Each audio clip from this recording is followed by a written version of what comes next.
제가 1월달 초에 이 계도 기간이 시작됨과 동시에 수입 물건이 하나가 있었어요. 그런데 이걸 일단 운송은 해야 되잖아요. 해야죠. 네, 그런데 운송사에서는 지금 청구를 못 준다는 거예요. 왜요? 운이 몰려서 받으려고. 아직 결정되지 않았다 이거죠. 다 받으려고.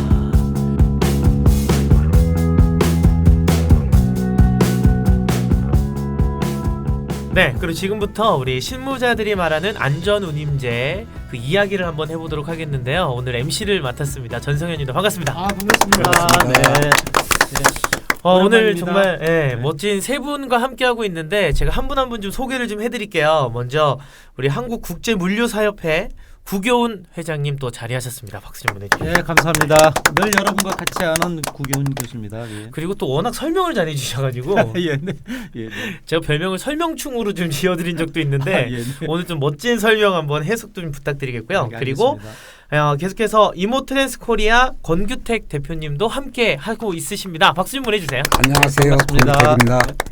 오늘 뭐 날씨도 좀 많이 추웠는데 오시는 길은 괜찮으셨어요? 예, 괜찮았습니다. 오늘 또 멋진 이야기 많이 좀 부탁드리겠고요. 예. 현재 유튜브 옆자리 언니로 많은 이야기를 또 하고 계시고요.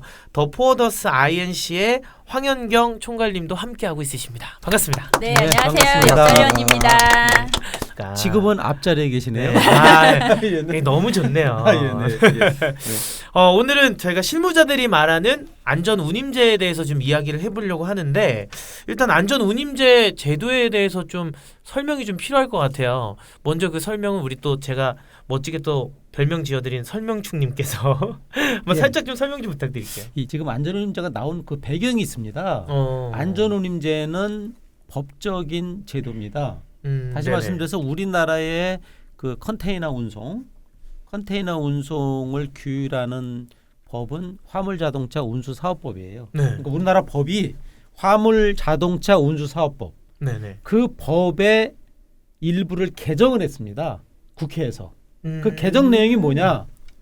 지금 현재 우리가 이제 수출입 컨테이너 있지 않습니까? 네네네. 그 컨테이너에 운임이 있어요. 그건 네. 뭐냐면은 의왕 ICD에서 부산 신항이라든지 또는 뭐 부산 신항에서 들어오는 수입 컨테이너를 뭐 수도권을 올린다든지 이럴 때 내륙 운송이 일어나거든요. 그때 이제 운송을 하게 되는데 그 운송을 하는 사람이 최종 주체는 차주예요. 네. 그러니까 화물 차주는 개인이잖아요. 그렇죠. 그렇죠? 근데 개인인데 이 사람들이 또 사업자예요. 그쵸? 사업자면서 약간 좀 전속된 이런 약간 좀 뭐 특허직 비슷해요. 우리가 흔히 얘기하는 요즘 사회적으로 이슈가 되는 퀵 서비스라든지 뭔가 이런 좀 독특하네요. 예, 그렇죠. 네. 그래서 약간 특허직 같은 비슷한 거기 때문에 이분들이 화물연대에 또 일부 들어가 있어요. 그래서 이제 이분들이 받는 그 운임이 너무 낮다. 너무 낮다. 그 낮은 이유가 뭐냐면요. 네. 우리가 컨테이너 운임은 우리나라의 모든 화물 중에서 컨테이너 운임만 국토부 장관한테 신고하게 돼 있어요. 그 견인차하고 레카차. 네네. 우리가 레카차라고 그러죠. 그쵸. 그 레카차는 고객에게 피해가 우려되기 때문에 규제를 하는 거거든요. 원래 레카차라는 게. 근데 네. 이제 이제 레카차는 별건으로 하고 우리가 화물 중에서 왜 유일하게 컨테이너 운임만 국가에서 규제를 하는 겁니다. 그 이유가 뭐겠어요? 예전에 우리나라가 박정희 대통령 시절부터 수출 드라이브 정책을 썼어요. 무조건 수출을 해야 된다. 그러니까 어떻게 돼요? 수출을 진흥하려니까 수출에 들어가는 물류비를 억제해야 된다 이거죠. 네. 그러니까는 이 컨테이너 운임은 규제를 해야 된다라고 한 게 맥힌 거죠. 그러다 보니까 컨테이너 운임은 국토부 장관한테 상한 신고를 합니다. 네. 그게 최종적인 게 2012년 판이에요. 2012년 이후에 여태까지 없어요. 그냥 그 상태예요. 계속해서. 근데 2012년에 신고한 운임이 굉장히 높아요. 근데 현재 시장에서 받는 차주들이 받는 운임은 그 신고 운임의 약 55%에서 60%밖에 안 돼요. 그럼 이건 문제가 좀 있네요. 심각하죠. 네. 그러다 보니까 차주들이 죽겠다. 더 이상 못 살겠다. 네. 차량 할부금도 못 갚고 기름값도 뭐 물론 유가보 조금 있지만 여러 가지 이런 애로점 때문에 최저임금 같은 최저 운임을 줘야 되겠다라는 게 법 취지입니다. 그래서 법이 통과된 거예요. 그래서 네. 올 1월 1일부터 강제 시행. 강제 시행이 되는 만약에 위반하면 500만 원 과태료. 건당 네. 10건이면 5천만 원이 5천만 되겠죠. 원. 그래서 그 신고센터가 이미 교통 안전공단에 설치가 됐어요. 그러면 이 안전운임제의 내용이 뭐냐? 우리가 보통 지금은 우리가 5개 권역으로 나눕니다. 컨테이너 운임을. 그래서 5개 권역에서 운임을 정해놨는데 이제는 그렇게 안 해요. 어떻게 하느냐? 킬로미터당. 그러니까 실제 운행 거리가 중요하잖아요. 그렇죠. 굉장히 합리적으로 된 거죠. 그러니까 실제 컨테이너를 몇 킬로미터 운행했느냐, 그 킬로미터당 운임을 정해놨습니다. 국토교통부에서 이제 고시한 거죠. 그래서 그 운송사가 차주한테 주는 운임 있죠. 이게 중요하잖아요. 그 말단에 네네. 그 운임을 딱 규제해놨어요. 이 이상 줘야 된다. 이거 어떻게 돼요? 운임이 확 올라갔죠. 구 교수님이 말씀하셨지만 그 기사님들은 그 차를 갖고 있는 차를 직접 운영하는 개인 사업자란 말이에요. 근데 그분들이 영업을 못 하잖아요. 그렇죠. 그러면 그 영업을 화물을 물어다 주는 데가 어디야? 운송회사잖아요. 그렇죠. 그리고 또 운송 주선업체가 국내 운송 주선업체라는 게 있어요. 협회도 있고. 그리고 각 지금 뭐 대형 운송 사업체도 자기네 차도 있지만 거긴 자기네 근로자를 경영하는 게 아니라 전부 그런 식으로 이 개인 사업자들 그러니까 화물 차를 갖고 직접 운전하는 분들을 네트워크로 두고서 저기를 하고 내가 이렇게 짐은 우리 포워더나 실화주가 운송업체에다가 의뢰할 거 아니냐. 네네. 그럼 운송업체가 그 차주한테 너 이거 저기 서울에서 부산 가는 화물인데 갔다 올 수 있어? 얼마야? 얼마 해줄래? 그럼 거기서 자기네들 마진 받고 우리 이 포워더나 화주들한테 파는 거란 말이에요. 그게 시스템이야. 근데 그렇죠. 지금 아까 구 교수님 말씀하셨지만 2012년 8월 1일 날 우리가 그때 새로운 테리프를 형성을 했어요. 그 화물 자동차 사업 운송 연합회에서. 네. 그때 그 레이트가 굉장히 좋아. 근데 이 시장 경제에 의해서 이게 안 되는 거예요. 수요나 공급이 이 차량 공급이 수요보다가 많으니까 그 테리프에 정해놓은 운임을 못 받고 네. 그 기사님들이 차주분들이 20% DC해서 30% DC할게. 이런 스타일이란 말이에요. 거기서 또 경쟁이 발생을 그렇지. 하죠. 어쩔 수가 없죠. 그게 그거는. 어차피 그러니까 이 공급이 이 자본주의 사회는 수요 그러니까요. 공급에 의해서 가격이 결정되는 거 아닙니까? 그게 경제학 원리 아닙니까? 이게 근데 다 죽자는 건데요. 그죠? 그렇지. 결국은. 그분은 사업자지만 온리 이 운송만 하는 사업자지 이 관리나 오퍼레이션을 못하고 영업도 못합니다. 그렇죠. 그러면 그 영업해주는 그 운송회사의 그 포지션을 생각을 해줘야 된단 말이에요. 근데 그거 없이 그 걔네들이 운송업체들이 먹는 마진을 우리한테 달라 이 얘기예요. 아무래도 이 보는 시각과 그 어느 포지션에 있느냐에 따라서 맞습니다. 이거를 바라보고 해석하는 게 좀 다를 것 같아요. 그렇죠. 두 분의 이야기의 온도 차이를 저는 조금 느꼈거든요. 네. 근데 그 온도 차이를 저만 느끼는 게 아니라 우리 황현경 총괄님도 지금 그 온도 차이를 느끼지 않았을까? 그럼 과연 우리 황현경 총괄님은 또 어떻게 생각하시는지 그게 또 좀 궁금해지는데요. 저 같은 경우에는 아무래도 업무를 실제로 하는 사람이다 보니까 이게 화주들이 어떻게 받아들이는지 화주들이 과연 그 비용을 지불할 수 있는지에 대해서 일단 좀 어떻게 보면 좀 1차원적인 생각인데요. 네. 그런 생각을 많이 해봤어요. 그리고 화주들한테 직접적으로 청구를 했을 때 화주들의 반응이라던가 이런 걸 저는 직접적으로 느낄 수가 있거든요. 근데 사실 이게 아직 3월부터 시행이 되기 때문에 정확하게 시행이 시작이 된 건 아니에요. 하지만 우리가 지금 준비 단계란 말이에요. 계도 기간인데 제가 1월 달 초에 이 계도 기간이 시작됨과 동시에 수입 물건이 하나가 있었어요. 그런데 이걸 일단 운송은 해야 되잖아요. 해야죠. 네, 그런데 운송사에서는 지금 청구를 못 준다는 거예요. 왜요? 더 운이 몰려서 받으려고. 아직 결정되지 않았다 네, 이거죠. 다 받으려고. 그 이게 이해는 되는데. 그렇죠. 그러면 이제 화주 입장에서 어떤지를 생각을 해야 돼요. 이거 다 입장이 다 다르잖아요. 그러니까. 그럼 화주는 나는 지금 수입이 들어와서 이거에 대한 예산이라는 거를 뽑아놨을 거 그렇죠. 아닙니까? 당연하죠.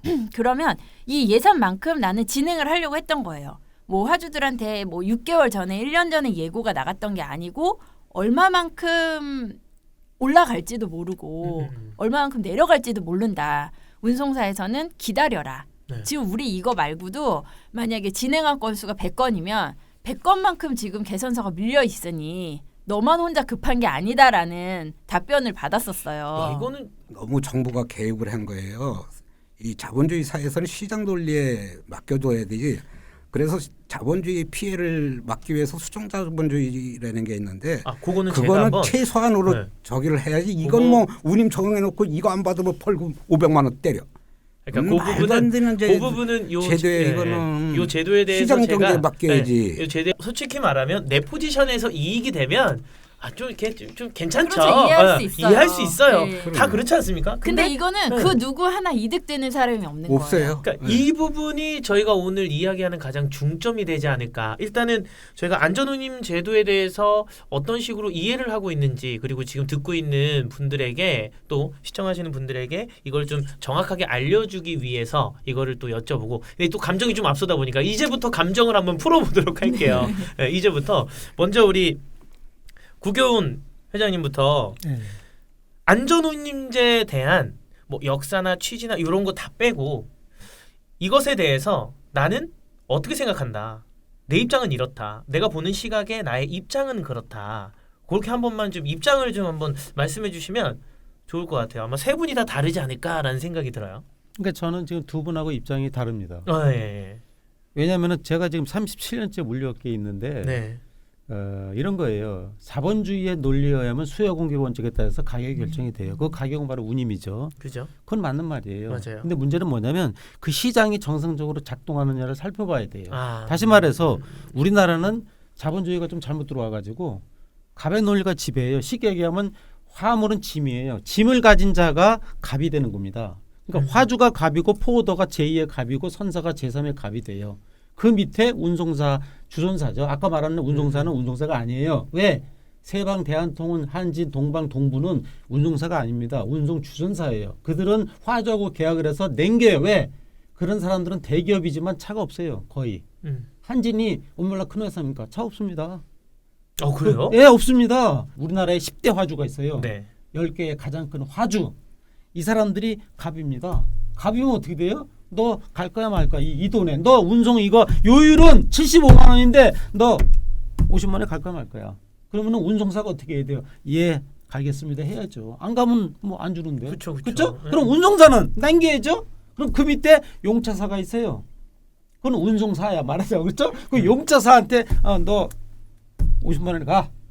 갈까 안 갈 거야? 예, 가겠습니다. 가죠? 그럼 또 용차사는 그 밑에 차주가 있어요. 그게 바로 지입이에요. 그다음 위탁도 그냥 지입차주한테 45만에 가지. 너 아니어도 많은데 그럼 어떻게 해야 돼요? 가야죠. 가는 거예요. 가니까 어떻게 돼요? 타리프는 75만 원인데 가는 건 지금 40피트 하나에 42만 원이고 20피트가 컨테이너가 28만 원에 간다 이 말입니다. 그러니까 어처구니없는 현실이 벌어진 거예요. 그러면 이거는 자본주의 논리라면 맞는 거예요. 그렇죠. 그러나 우리가 최저임금이 왜 생깁니까? 자본주의들은 놔두면 뭐 100만 원 주고 일 부려먹게요. 그럼요. 그래서 사회 정의 또 일한 만큼 받아야 되고 과로, 과속, 과적을 원래 우리가 안전운임제 취지가 세 가지예요. 과로, 과적, 과속. 네. 이 세 가지를 막기 위해서 적정한 운임을 줘야 된다 이거죠. 그러려면은 중간에 플레이어들 있죠. 화주, 포더, 선사, 운송주선사, 운송사, 차주. 이 단계가 몇 단계입니까? 이걸 줄여야 된다 이거예요. 그래서 국토부에서 지금 제가 지난주에 국토부 갔다 왔어요. 세종시에. 뭐라고 하는지 아세요? 이거 뭐 시장에서 뭐라고 하는 건 알고 있대요. 벌써. 알고 있지만 다단계 없애야 된다. 다단계를 없애야 된다 이거예요. 다단계가 뭐냐? 바로 그런 알선사, 뭐 이런 주선사. 그러니까 그 사람들의 존재는 필요해요. 우리가 자본주의에서 도소매상에 있어야 되듯이 필요하지만 과도하게 이윤을 추구한다 이거지. 과도하게. 저 근데 저는 이 이제 입장에 대해서 들으면서 네. 좀 반반의 생각이 좀 들었어요. 네. 분명히 이거는 개선이 돼야 된다라는 생각도 들었지만 그 측면에 어떤 산업이 형성되는 데 있어서 그 다단계라고 표현을 하시긴 했는데 네. 다단계라고 표현하시니까 다단계로 저도 얘기할게요. 다단계. 다단계라는 게 생겨난다라는 건 그만큼 이 전문화된 분화가 세분화됐다라고 저는 생각이 들거든요. 그렇죠. 그거를 이제 어떤 경제적인 금전 관련된 것 때문에 그거를 축소시킨다라는 것도 조금 문제가 발생하지 않을까라는 생각이 좀 드는데 저 이 부분에 대해서 아마 또 저랑 공통되게 생각하실 것 같아요. 두 분 중에 한 분은 우리 권규택 대표님. 입장 한번 얘기해 주세요. 지금 구 교수님이 말씀하신 거는 한 측면만 말씀하시고 다른 아더 사이드 측면을 말씀 안 하신 거라. 아 이게 네. 이제 또 보는 시각에 따라 좀 네. 다르기 왜냐? 때문에 싸우시는 거 아니죠? 싸우는 거 아니고 인상 푸시면서 말씀해 네. 주셔야 돼요. 무서워요. 저기 부산에서 수입 화물을 싣고 서울 올라왔단 말이에요. 네네네. 근데 부산으로 내려가야 돼. 네. 그러면 거기서 이 풀테리 70만 원 주고 해느니 반값이라도 받고 내려간단 말이야. 빈차로 그렇죠. 내려가느니. 그렇죠. 그래서 그런 게 생긴 거지. 맞아. 원에 이루는 제값 다 받아요. 음. 대개 그게 이전 또 그 틈새에서 화주도 이익을 보고 운송 주선업자도 저기 하는 건데 이 중간 저기를 옵세라 해놓은 거는 아까도 얘기했지만 그러면 차주들이 직접 영업하고 관리하고 다 해라 이거야. 그러니까 이건 자본주의 사회나 사회주의 사회에서도 이 중간 단계는 없을 수가 없어요. 그래서 브로커라는 게 있고 한국은 브로커의 이미지가 아주 나쁘지만은 외국에서는 브로커가 최고의 인재야. 아주 이 브로커 서비스가 최고의 인재로 취급받아요. 한국은 브로커의 이미지가 안 좋잖아요. 그죠. 근데 예, 그리고 지금 거니까. 구 교수님도 아주 그 중간업자들이 뭐 폭리 다 채우는 것 같이 말씀하시는데 안 해오시다. 걔네들 나가서 술 사주고 밥 사주고 그래서 돈 10만 원 차이 나가고 그러면 얼마나 먹겠어요. 걔네들 그래서 돈 벌었다고 저기 뭐 삐까삐까 애자차 타고 다니는 사람 봤어요? 그런 사람 없어요. 전철 타고 다녀요. 네, 제가 한번 진행해 드릴게요. 예. 그런데 그러기 때문에 운임을 싸게 하면 그 기사 입장에서도 빈차로 내려가느니 싸게라도 왜냐하면 빈차 내려갈 판이란 말이야. 그러니까 싸게 질르는 거라 내가 그거 운송할게. 그래서 거기서 뭐 30만 원대가 나오고 그러는 거지. 일대 올라올 때는 내려갈 빈차로 가는 거 다 생각하고서 받고 올라왔단 말이에요.